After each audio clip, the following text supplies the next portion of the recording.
Hey guys, I'm Grestar, and how about we watch a death battle, Sora vs. Pit. Of course, make sure to click on the link in the description below to go to the official release first, like, comment, subscribe, all of that good stuff, and then come back here and we'll watch it together. So the first thing I want to mention is that if it sounds weird in this video, if it sounds particularly echoey, first, I do apologize for that, but second, I learned about something very last minute, and so I'm recording this very last minute the day before we're actually moving. So like we've already started loading up our moving truck, but I got all of my recording set up so that I could do this for you so that you wouldn't have to wait too long. Check my channel for the update video. If you missed that, it'll have more of an explanation because I don't want to go too much on this. I want to focus on death battles, so yeah. So yes, this is Sora vs. Pit, and as I explained in the last death battle where, you know, it revealed who the combatants for this one were, I've played Kingdom Hearts 1 Re-Chain of Memory, so, you know, like the PlayStation 2 port of the original Game Boy Advance game, I think it was on. And I played, like, I want to say half, maybe not quite, maybe a little, I don't remember, it's been a long time, but like half of Kingdom Hearts 2. So I know a little bit about Sora, but I feel like a lot of his stuff might rely on his allies. I don't want to like jump to conclusions, but that's just me thinking like right off the top of my head, you know, like he did have allies. And I don't know if that would include summons either, because that was another big thing. Anyway, and then Pit. I mentioned last time that I've only ever played one Kid Icarus game, and then a number of people in the comments were like, congratulations, you've played half of the series. So it's like, oh, alright. So apparently there's just Kid Icarus Uprising, and then like the original Kid Icarus or whatever. So yeah, I apparently am not too far behind on that. So then I know enough maybe about these guys. I mean, I don't know enough to actually make a prediction just yet. I'm gonna wait for the analysis portions to be done with first, of course. I don't want to jump to any conclusions, and I don't want to get anything set in my brain because I know how that can mess with me with these. And while it's not everything, I do enjoy being right. So I don't think I have anything else to say. So yeah, with that, let's get to watching. And play. This episode of Death Battle is brought to you by War Robots. War Robots? The tactical 6v6 multiplayer game for iOS, Android, and Fire OS. The game's like if Wiz's love for science and my love for weapons had a baby, wrapped in rich 3D graphics. My favorite bot is Griffin. Pick up the game and see if you can take us down. Install War You Robots could do now that, and guys, get a huge if starter you pack of the want. Leo Robot, 1 King weapon, 3 Molot weapons, 100 gold, and 400,000 silver. It's been a while, so I'm not sure. Are they gonna have like a commercial in the middle now? Like, will they have 2 commercials in this? Anyway, it's a death battle, so yeah. Sora vs. Pit, go. If the fate of the universe is at stake, the last person you should trust to save it is a naive teenager with magical weapons they don't understand. But everybody does it anyway. Like Sora, the Keyblade wielding savior of Kingdom Hearts. And Pit, the angel warrior from Kid Icarus. That's right. She's Wiz and I'm Boomstick. And it's our job to analyze their weapons, armor, and skills to find out who would win a death battle. Cool. I imagine they've got to take at least some of the Once animation upon a time, ideas from there was Melee. a small child Or not full Melee. of promise You get me. named Sora. And he lived on the one and only Destiny Island.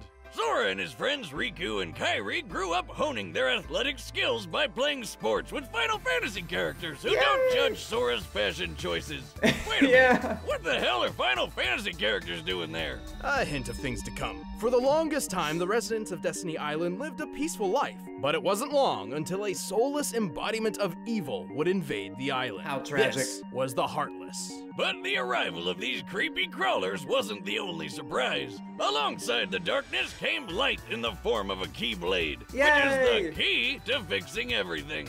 I mean, Super subtle. This Keyblade in particular was known as the Kingdom Key, and was drawn to Sora thanks to his pure heart. With the Kingdom Key, Sora had the means to combat the Heartless. By unlocking doors? Well, yes, It's part the of Keyblade it. can get past almost any lock out there. But despite not having a long, sharp edge, it's a surprisingly deadly sword. It's a key, it's a sword, and it's also a wand. Sora can use it to cast all sorts of magic spells like a wizard. He That can is even true. shoot a laser beam all the way to the moon. Unfortunately, despite his newfound weapon, the Heartless were overwhelming. The darkness washed over Destiny Island, and just like that, it was gone. Such a shame. But thanks to cosmic reasons, Sora wound up face to face with Goofy and Donald Duck. The most reliable He ended up in people the most you could come magical across. place on Earth, Disney. If you're confused, don't worry. You are not hallucinating. Somehow, in some way, this impossibility exists. Turns out, while Goofy and Donald have been lovable cartoons for decades, they're also world-hopping warriors. Well, you didn't know that? God, this is the best thing ever! From then on, Sora teamed up with his new friends to lock the doors to the Hearts of Worlds, saving them from the Heartless grip. And he wasn't even old enough to get a driver's license. Nope. While Sora may not have been strong enough to save Destiny Island, he quickly learned an enormous amount of talents perfect for beating back the darkness. Including some genuine ass-kicking magic, like shooting fireballs, freezing baddies with blizzards, smiting with lightning, Stop, and God. more. He can reflect projectiles, manipulate time, magnetize objects, and even alter gravity. He's got a bunch of other magic attacks, but my favorite is Ragnarok, which fires a bunch of homing energy beams. And Yeah, I that guess would be he's got pretty some cool. magic abilities that don't involve beating monsters up, which I think is pretty lame, but Wiz insists we talk about it. Thanks to the Please do, Kingdom yeah. Key Sword, he can use spells which remove negative effects, including curing his own wounds. He can Which also I use fly all the like time, Peter Pan or and used. teleport like Figment. Still don't know if we should call it a sword, but Sora can make it even better with Keyblade. They can even transform the whole Keyblade into more powerful versions with way more badass names, like Oathkeeper. With all these abilities, Sora battled the Heartless and took the fight to the man who discovered them, Xehanort. He even defeated Xehanort's Heartless and his Nobody. Oh, that's kind of harsh, Wiz. Why are you calling him a nobody? He's definitely somebody. No, see, a Boomstick. nobody is a somebody without a heart, but a Heartless isn't a somebody or a nobody, though they may have been a somebody filled with anger, like Scar from The Lion King. Well, I'm a somebody that's really confused. But to save all worlds, Sora found he had to be insanely strong, fast, and tough.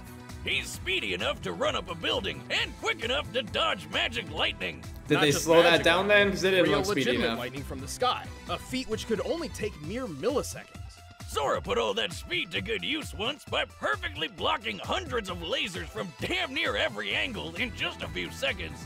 So it's safe to say he's no slouch. Okay, As for fair. his strength, not only has he cut through giant building-like structures with ease, he's launched them as projectiles. Though gravity is in flux here, a building this size normally weighs around 100,000 pounds. He's held back But two how of much is Cerberus's gravity, but- heads yeah. and went toe-to-toe with Hercules. You know, the demigod who threw a giant rock monster into space. That's Although true. this Titan's shape is too inconsistent to scale, by treating him as a series of cones made of granite, we can estimate his weight as over 1,600 tons. That's like throwing It's a lot. 200 T-Rexes into the sky. So yeah, Herc is visual was really fun. strong, and Sora can take a hit from him, no problem. Honestly, Sora's ability to take a hit might be one of his strongest characteristics. He's survived the jaws of Cerberus, ancient Chinese dragons, being shot by a musket, and, hell, the fires of Hades. But he isn't without his downfalls. While he's strong in his own right, he relies a lot on his friends. Like, all the goddamn time. Yeah. He can't even enter his fancy drive forms, which boost his power and give him an extra Keyblade, without help from Goofy and Donald. Oh, so in no. a broad scope, he's fairly limited on his own. No big deal, though. Luckily for Sora, most locks only need one key. Uh-huh. I'm not sure if that was profound, or just stupid. You're stupid. The heart may be Boomstick. weak, and But sometimes no, like, that's not... may even give in. Not ready for this. But I've learned that deep down there's a light that never goes out. Because the issue is, they just are like, he can do all these things. Let Oh, us but only with return to friends. the distant past. Like, they weren't to an clear on age what long exactly. ago, when gods and man lived together in harmony. How long ago was this? 25 years ago. Oh, okay. Anyway, the kingdom of Angel Land was ruled by two goddesses. Palutena, the goddess of light, and Medusa, the goddess of darkness. I see. Who pretty much treated everyone like crap by turning people into statues and destroying their crops. My cabbages! It's a little different. But hey, It's a what do little you expect different. from a being who holds the title Goddess of Darkness? She's just doing her job. Yeah. Angered by these Kinda what you'd misdeeds, expect. Palutena transformed Medusa into an ugly, one-eyed, parcel-tongued monster and banished her to the dark underworld. Talk about throwing shade. Long story short, Medusa waged war with Palutena, who summoned the greatest hero Angel Land has ever known, Pit. My arrows will stop that Apicus Maximus. No, definitely not that one. No, okay, This good. one. That's better. Hang on. It's Greatest hero it's a little ever. better. More like his mom needs to drop him off at elementary school. Don't let looks fool you. Pit may seem young, but he is the captain of the Icarus Army, keepers of the peace and personal guards to Lady Palutena herself. Wait, you're telling me this Cupid-looking kid is the captain of an army? Well, at least he can He does fly well for with himself. those wings. All right, that's pretty cool. Kind of. Actually, he can't. What? Look, Yeah. he's flying right there. Well, Pit may have superhuman abilities, but he can't actually fly on his own. Thankfully, Palutena regularly grants him mystic wings, which do allow flight, Yes. though they can only exist for up to 5 minutes. After that, they burst into flame, sending So, Pit careening to a Is that horrible canon end. or just the game? Holy shit. So the captain I guess it was of pretty an integral angel to parts. army doesn't have his own working angel wings. That's what you're telling me? Yeah, it's a little strange, but don't try to bring it up. He's a bit touchy on You this. just don't mention it. It'll be Anyway, fine. Pit managed to defeat Medusa, and everyone lived happily ever after. The Just end. kidding, Medusa came back 25 years later, looking better than ever, by the Oh, way. no. And this time, Hades came along to mess things up, too. As captain of the Icarus Army, Pit has some extensive training under his belt. How else would all these soldiers save Palutena from a sudden invasion of vegetables? Right. But what's a soldier without his weapons? Pit's got a huge arsenal of weaponry. He's well known for his archery skills and shows it off with his trusty weapon of choice, the Palutena bow. That's This bow right. uses awesome laser arrows that can actually be guided by Pit. And if his enemies get close, Pit can split the bow into 2 short blades. Wait, what's for that quick, animation deadly from? slices. Now that's a practical weapon. He is highly skilled with several classes of weapons. I mean, His is that all arsenal has Smash been Bros. imbued with the stuff? strength and power of the gods, making humans 'Cause the art, incapable of I don't wielding know. them. These range from orbitars, like floaty shoulder cannons that can also block attacks, to blades, cannons, claws, hammers, staves, clubs, and weaponized tattoos. Ah, I wish my tattoo was a weapon. If only. Anyway, all these weapons were forged by Mentos, the god of forge. Dentos. Dentos, the fresh maker. Nope. And the guy who also crafted Pit's ultimate weapons, the 3 sacred treasures.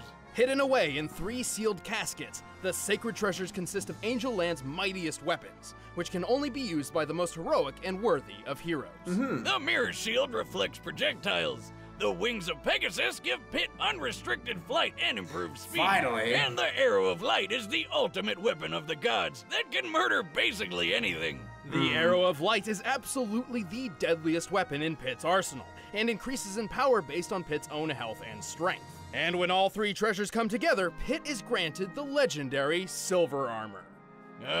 You tapping into my stash of booze, Wiz? That's not silver, it's gold. Well, colors are different in heaven, I guess. All right. Well, Pit's learned Sure. several abilities throughout his adventures, like healing, dropping mines, and making his arrows invisible. And all of his skills came in handy. Not only did he defeat Medusa, but he's taken on alien pirates, a space kraken, and the god of death, Thanatos. At one point when Thanatos attacked a village, he launched a large boulder which Pit obliterated so thoroughly it was completely pulverized in mid-air. That's true. Wait a minute. How are those Trojan horse Star Wars walkie thingies not tipping over? Focus, Boomstick. Pulverization is defined as reducing an object to dust, which certainly applies here. To determine the force necessary to do so, we first need the size of that boulder. For that, we'll compare the boulder to those pillars. Okay. Oh, here comes the math. Strap on your pocket protectors, nerds. Thanatos, Waiting. when standing near to Pit, appears to be about 11 feet 6 inches tall. By comparing his height to the pillars, we've determined them to be 18 feet tall. By comparing that to the boulder, it's clear it has a diameter of 115 inches. Clearly. To pulverize a stone this large, Pit's strike must have outputted energy equal to nearly 1,600 pounds of TNT. Damn.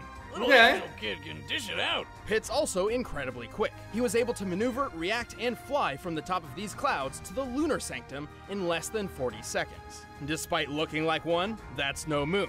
It's a space station, orbiting What? the Earth at a similar altitude to the International Space Station. The average distance from the ISS to the highest cloud layers is about 242 miles, meaning Pit must have flown around 21,600 miles per hour.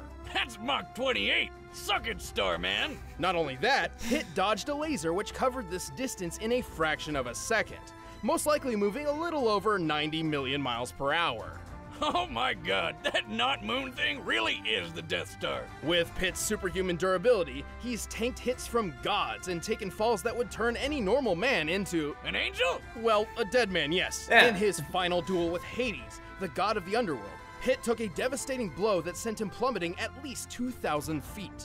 Given Pit's weight, the impact of that fall would be over 8 tons of force. And he was fine! This Hades guy can cut through giant diamond spires, so a hit from him could be as powerful as nearly 30 tons of TNT. Of course, while Pit may be formidable, he's not perfect. He has been tricked into losing fights multiple times, and often relies on assistance from his godly allies. But this kick-ass angel isn't afraid to charge headfirst into a fight, even with his wings on fire. In the name of the goddess Palatine, I have to make a defender decision of now. all that is good. I'm not sure. Those who hide in the darkness will be made to face the light.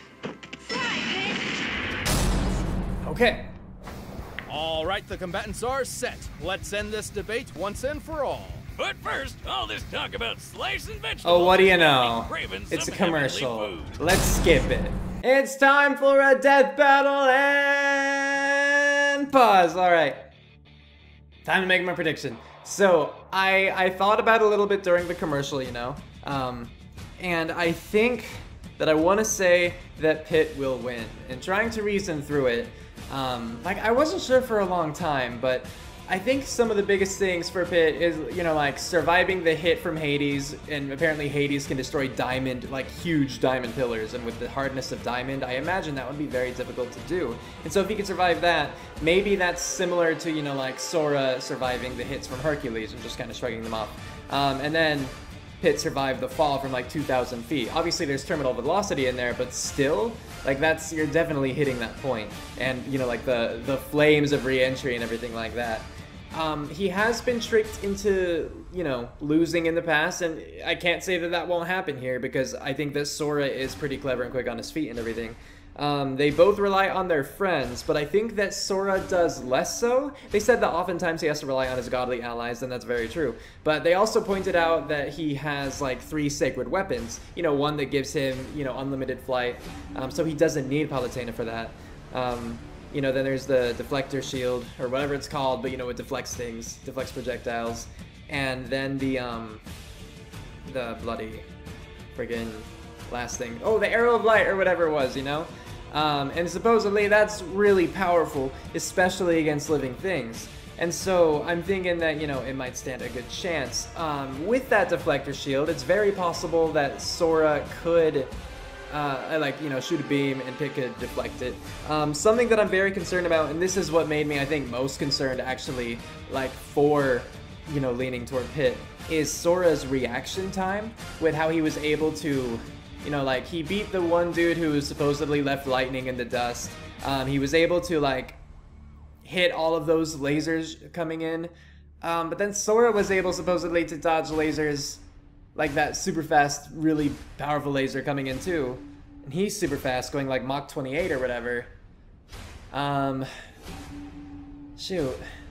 I think the pulverization is a big thing too, because they've both dealt with large structures, but Sora's, from what I recall, dealt with gravity flux. And so that could have made it easier, while Pit's was just, it was in the air and he just turned it to dust with one strike kind of thing.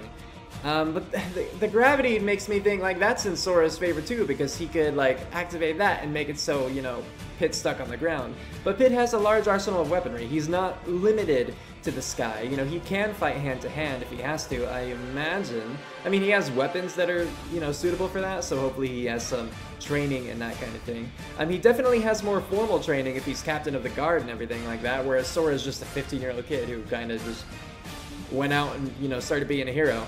Not to, like, down talk about it or whatever, like, that's a big thing, but it's just, if we're talking about formal training, I'm pretty sure that Pit would have more. Sora definitely is durable, but again, we covered that Pit is durable too. I don't know how to compare things. I tried to pay attention to numbers, but it seemed like they were using different measurements, and I can't compare those on the fly. Definitely not. I'm lucky enough to remember a number or what the measurement itself was, let alone both, and then be able to do calculations in my head. Not that I even know, like, the proper formulae or anything like that. So yeah, the things I'm mostly concerned about at this point, I mean, Sora has his cure too, and he can get rid of status conditions. I don't think that Pit can really apply many status conditions, but he also has a healing of some sort. I don't remember how it works, but I swear I saw some sort of healing power in his list.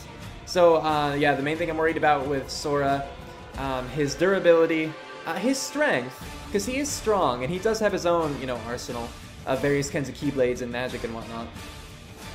And I think mostly his speed, honestly. But I am gonna... I mean, dang it. I also think that Sora has more versatility under his belt, like experience against different number of foes. Okay, oh gosh dang it, because the more that I think about it, like, Sora, if we're counting everything as being canon, you know how many people he's gone up against? You know, he's defeated Hercules, he's defeated Cloud, he's defeated Sephiroth, he's defeated a bunch of giants, he's defeated, you know, countless hordes of, you know, Heartless and everything. He's defeated all the nobodies. Crap, like, the more I talk about it, the more I'm leaning in favor of him. Because if I'm gonna say that their durability might be matched with the Hercules and everything, and then the Hades on Pit's end, and if we're going to talk about how Pit is fast because he was able to dodge that giant laser, well, so is Sora because he was able to maybe not dodge things, but react quickly enough to like block things to send them back. Shoot. Yeah. I might have totally messed myself up, but I'm actually gonna say now that Sora will win. And I'm not going to reiterate everything because that would take way too much time, but you could just go back and play this and see how I changed my mind. We'll see if I'm right. I hope that Sora will win, so go.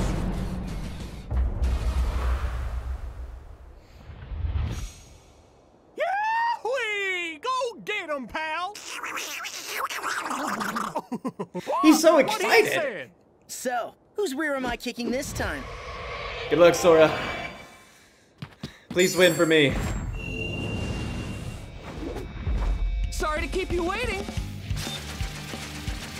Big as a ghost! I'd like to have another win under my belt. It's been a while. I mean, I think I got the last one right, but, you know.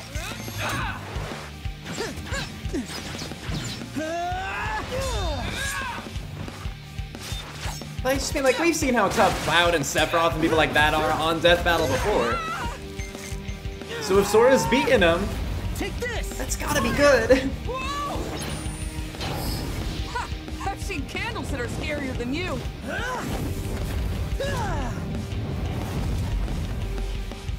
Hey, that's better than dodging it, sure. Let's take this to the next level. Ow, that was his spine. Ow, ow, ow.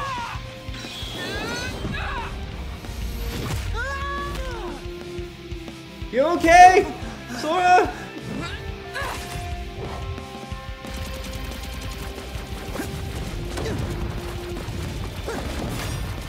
Do it, do the awesome stuff.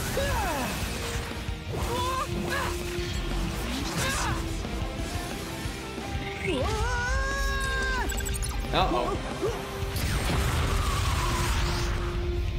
He pulled through? Whoa, Okay, good, you yeah. can teleport? Mind blown. Let's see what you think of this. Whoa! Close shave.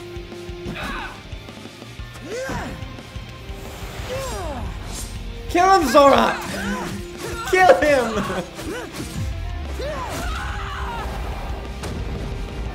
He survived longer falls. Ow!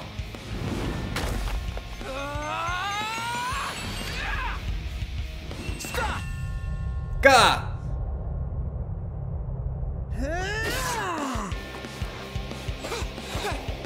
Force.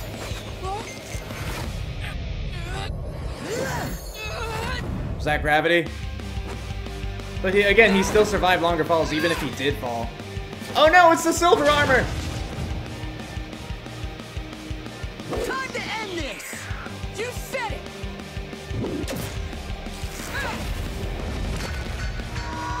Ah!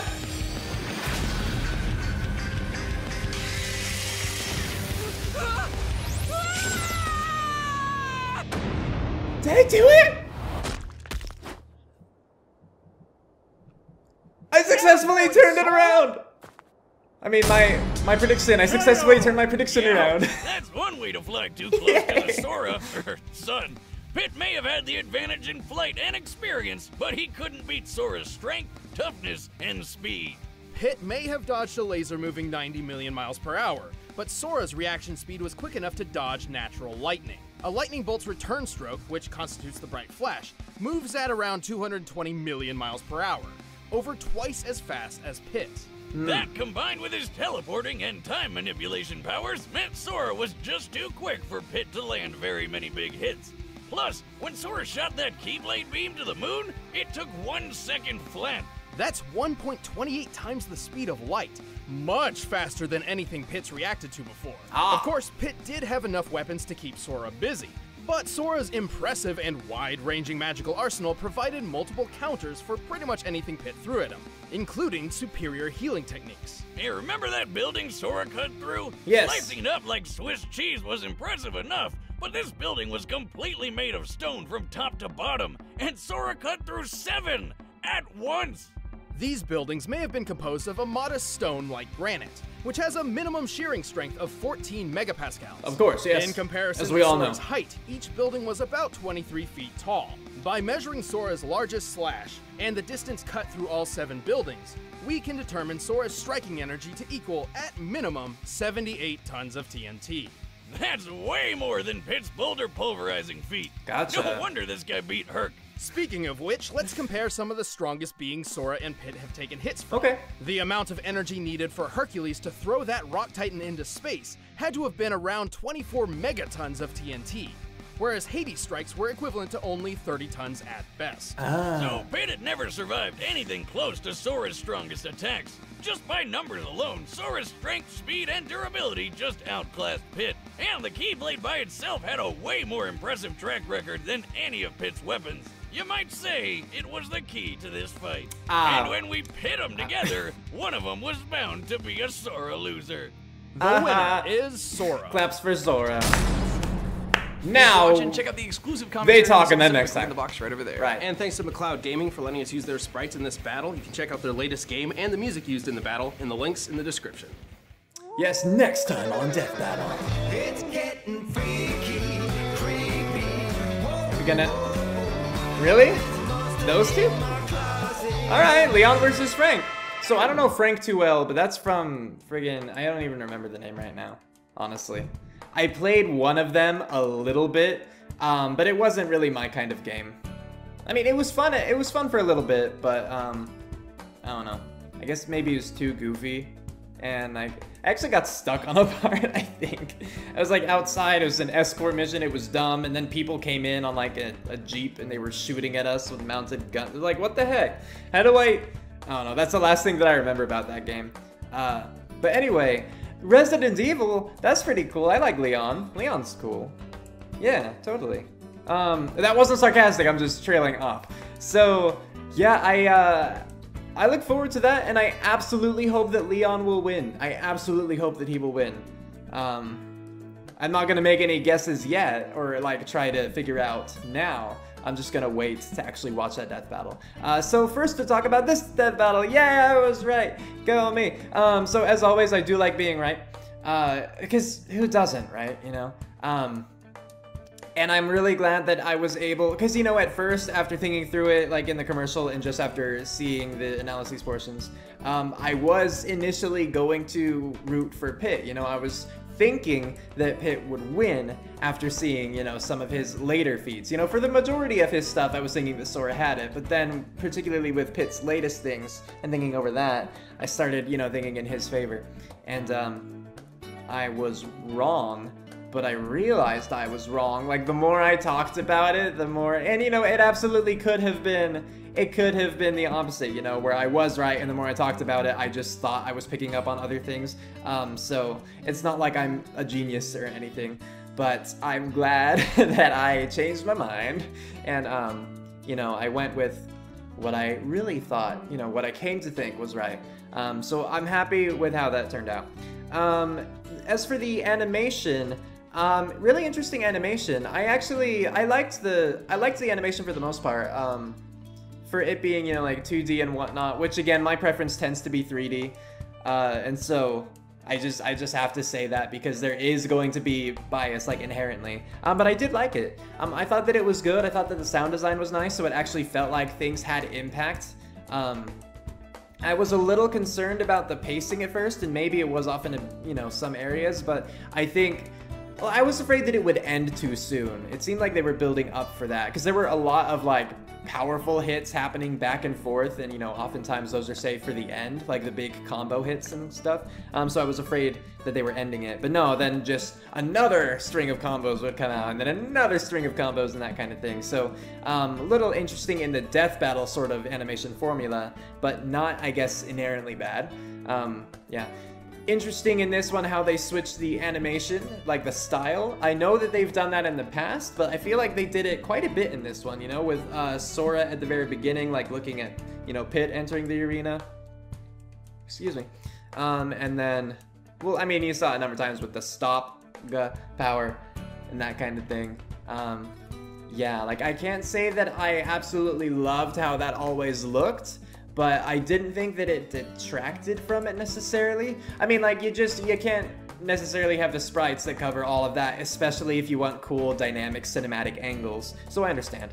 And I guess it might be even weirder if you went away from, like, a sprite kind of art style to, like, just a full drawn picture or animation or whatever. That would look cool, but it would be a bit more jarring, I suppose. So fair enough. I do wish that this had more of a story. I liked the setting that they used, but I'm pretty sure it was just like Sora's waiting, and then Donald and Goofy are in the stands, and then Pit shows up. I mean, so was Sora expecting a challenger in that arena, you know? And was Pit answering that?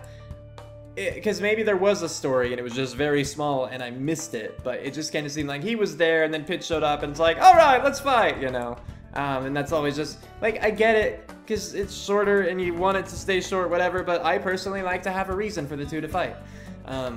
So, if it was just like, hey, I'm at the arena, I'm expecting people to challenge me, and the Pit was there, and it was like, yeah, dog, let's do it, you know, fair enough. Yeah, the analyses, it's